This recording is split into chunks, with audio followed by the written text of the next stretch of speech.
Kung madalas kang dumadaan sa madidilim na lugar, ito, kailangan mo tong flashlight na 'to. Kasi bukod sa flashlight na siya, may pang self-defense pa siya. Ito yung flashlight with taser.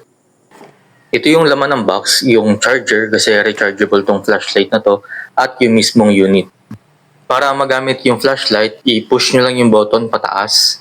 Andun yung flashlight. And then, para magamit naman yung taser, kailangan yung i-on yung switch sa ilalim. And then, push yung button pababa. At ito, may pipindutin kayo ditong para ma-activate yung taser.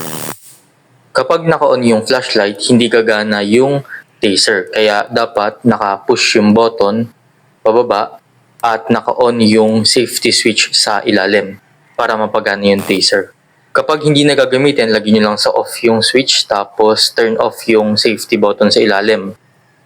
Ang maganda pa dito, rechargeable yung unit, so gamitin nyo lang yung kasama na charger at magagamit nyo na ulit. Mas maganda to kumpara sa normal na flashlight lang kasi may flashlight ka na, may pang self-defense ka pa. Kaya kung kailangan mo to, check out mo na.